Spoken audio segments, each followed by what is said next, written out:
Before the seismic shifts of 1979, a different reality existed in the Middle East. Iran and Israel, seemingly worlds apart in many respects, were in fact unlikely partners, forging a bond that defied the prevailing political winds.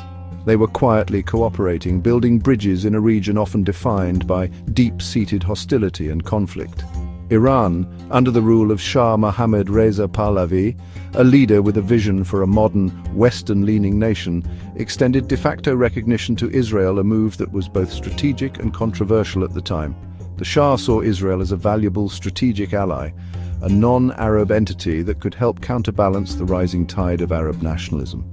Their partnership thrived, particularly in the realm of intelligence sharing, military cooperation, and in the economic spheres, fostering trade and mutual benefit.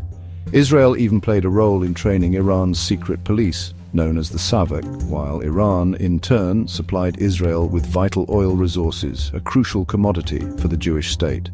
Israeli officials enjoyed a level of freedom and access in Tehran that was almost unheard of in the Arab world, and Israeli expertise was instrumental in helping to modernize Iran's agriculture and develop its infrastructure. This pragmatic alliance, however, was rooted more in mutual survival and strategic interests than in any shared ideology or cultural affinity. Yet, beneath the surface of this seemingly strong partnership, resentment was brewing among many Iranians who increasingly viewed the Shah, and by extension Israel, as symbols of unwelcome Western interference and influence. By the late 1970s, there were growing warnings that the stability of the Shah's regime was in fact a dangerous illusion, and that the Shah's close ties with Israel could ultimately become a significant political liability. The seeds of a sweeping revolution, and with it the end of this unique and improbable partnership, were already being sown across Iran.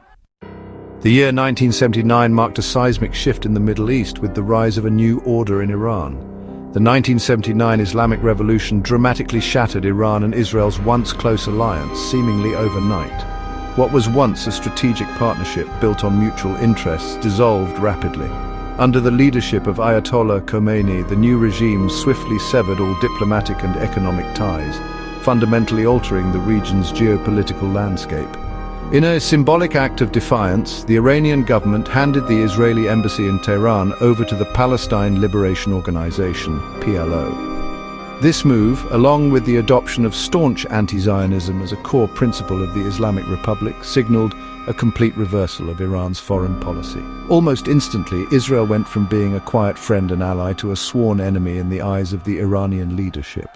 Khomeini himself frequently cast Israel as the "little Satan," a term that resonated deeply within the revolutionary fervor. He portrayed Israel as an existential threat not only to Iran but to the entire Islamic world. In the aftermath of the revolution, the new leaders initiated purges, targeting anyone suspected of having links to the Shah's regime. This included Israeli partners and collaborators who had previously enjoyed close ties with the Iranian government.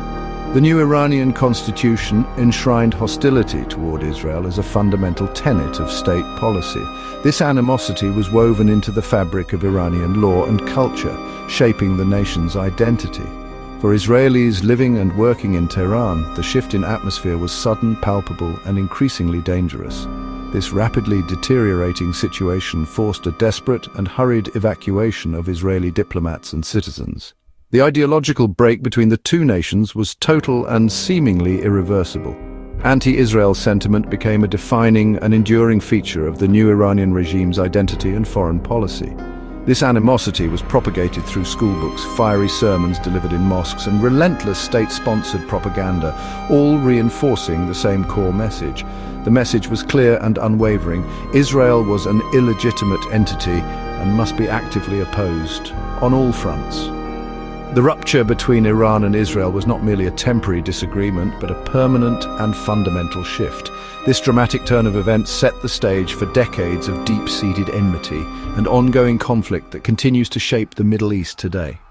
After 1979, Iran's war with Israel moved into the shadows. Unable to fight directly, Iran built a network of proxies, most notably Hezbollah in Lebanon, armed and trained by the IRGC. Hezbollah's attacks on Israel, especially in southern Lebanon, became Tehran's model for indirect confrontation.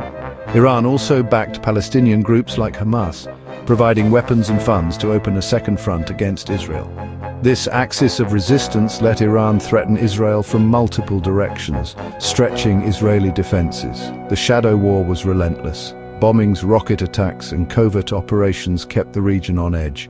For decades, this proxy conflict defined Iran-Israel relations, avoiding direct war but never bringing peace. In the 2000s, Iran's nuclear ambitions became Israel's top concern. Revelations about secret nuclear sites triggered alarm in Jerusalem, especially as President Ahmadinejad's anti-Israel rhetoric escalated. Israel responded with global diplomacy and covert sabotage, cyber attacks like Stuxnet and targeted assassinations of Iranian scientists. Iran saw these acts as war, deepening its resolve to continue its nuclear program. Mutual suspicion hardened.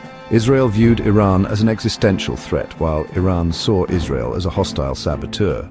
The conflict became a zero-sum game, with both sides convinced the other could not be trusted. The chance for reconciliation faded, replaced by a cycle of provocation and retaliation.